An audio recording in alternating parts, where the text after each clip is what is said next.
Hello, my name is Senthil Kumaresan and I'm one of the clinical specialist physiotherapists that work within the pain management service within Queen's Hospital. And the purpose of today's video is to talk to you about a specific set of exercises called nerve gliding exercises. So the video will entail what exactly this is, how these work, and will detail to you specific exercises for the upper limb and the lower limb. So what exactly are they? Nerve gliding exercises target conditions that involve irritation of the nerves such as the sciatic nerve, the median nerve, the radial nerve and the ulnar nerves. You may have heard these being referred to as neural flossing exercises.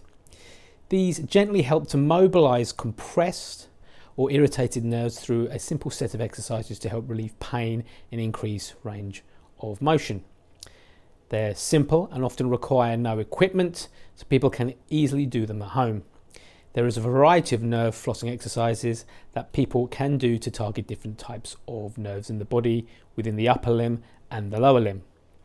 So how do these exercises work? Well, nerve flossing works by mobilizing the nerves and may help to relieve painful symptoms caused by irritated or compressed nerves, and they also help to build up the general strength and the flexibility around the area. So if pain is due to a neural cause, as in it is neuropathic, which essentially means pain arising from the nerve, it may help for you to visualize the path of the nerve. So in the case of the sciatic nerve, most of you would have come across the phenomenon of sciatica. The sciatic nerve is one of the longest nerves in the body, and if we have a look to demonstrate along the spine, we can essentially see we have different vertebrae, and the area where the sciatic nerve arises from is from the lower lumbar region, and we can see that the different vertebrae above and below will help to form a gap in which the nerve will come out to, and this yellow structure here is the nerve root. We also have facet joints as well here, and you'll usually have surrounding musculature. The sciatic nerve will then rise from the nerve roots in the lower lumbar region, form quite a broad nerve that exits out, comes down to the back of the buttock region, going down the back of the thigh, and once it comes to around the back of the knee, it will split into two distinct nerves. Each nerve has a sheath surrounding it, and this sheath acts as a protective envelope, but it also acts as a way of allowing flexibility anywhere along the nerve as well. What I mean by that is that because we are designed to move, there could be a design for in the fact that the nerves can get tensioned and pulled and so forth. So the sheath has a little gap between it and the nerve, and the idea is that throughout any movement we do, the nerve stays as it is and the sheath is able to glide around the nerve. What this essentially means is that there's potentially anywhere along the line of the sheath the nerve can get compressed and irritated essentially.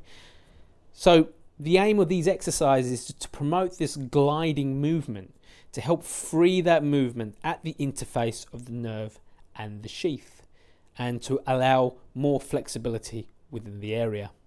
So for easy purposes, we can demonstrate where the sciatic nerve is if we are trying to perform a sciatic nerve gliding exercise. So if we look at the model here, we have already said that from the lower lumbar spine, the lower part of the back, the sciatic nerve will arise, and if it's the right side, it will flow off to the right side, supply the buttock region, the back of the thigh, and all the way down to the calf and into the toes. When demonstrating a sciatic glider, we're going to use the model here, and this exercise can be performed in two positions, laying down or sitting. So in terms of laying down, perform this either on the bed or on the floor. Have your knees bent up and your feet placed on the floor. Also take into consideration the upper part of the body as well, because it must be relaxed. Laying with not too many pillows, one pillow at maximum, or what might be better is rolling up a towel and place it under the bump under your head. You should have your neck relaxed and your chin almost relaxed so that it's just pointing slightly down towards your chest so there's no tension. Now, what may help to visualize once again is the line of the nerve. Starts from the hip, comes up to the back of the knee, into the calf, and into foot.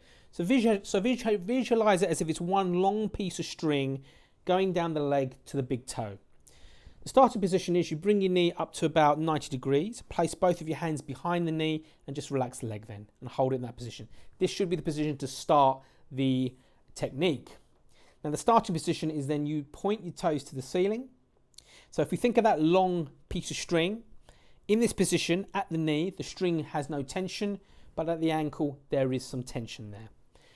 The exercise then continues with you extending the knee only as far as you get to the point of the end of tension and straighten your toes to the point into the ceiling.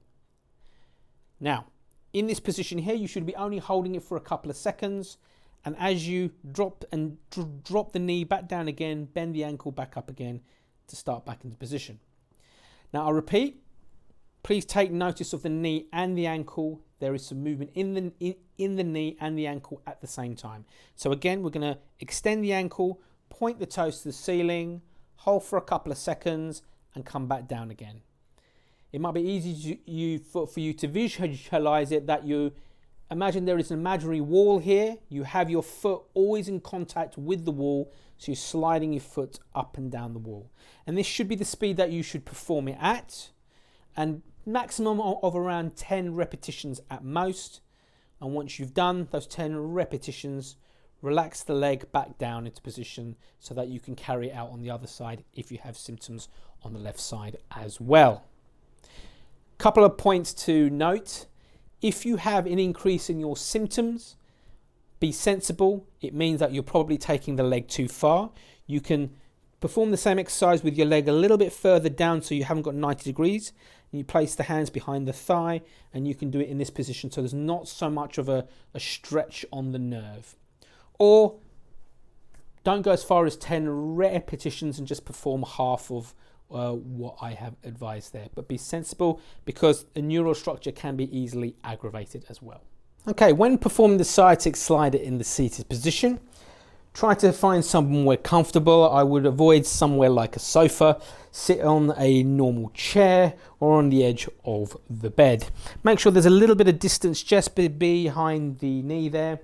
And what I want you to do is to begin with just slump in this position and bring your head down towards your chest. So you've tensioned everything up here. This time the movement will be occurring from the head and the neck and from below the knee. So if we are going to perform this on the right leg, if you've got right-sided symptoms, just once again bear in mind the line of the sciatic nerve that starts from the hip, coming down the back of the leg, back of the calf and into the foot. So the position you're starting is this. Point your toes up towards the ceiling and you keep those toes pointed back at all times. You're going to extend your knee and raise your head at the same time so you get tension at the back of the leg, hold a couple of seconds and return back to the starting position, but keep that ankle pointed up throughout the whole time. Perform at this speed, and again 10 repetitions is as far as you need to go. And a couple of points to just be aware about this. Again, if you get a reproduction of your symptoms, probably reduce the amount that you're doing to half of it, so 5 repetitions, or you don't have to bend your ankle back as far if it is producing too much tension. But you shouldn't be straightening your knee too far. It's not a stretch, it's just a gentle movement. And that concludes the end of the video for the sciatic slider. I hope you found this video to be beneficial and easy to follow. And please do remember to perform all these exercises under the guidance of your physiotherapist. Thank you for watching.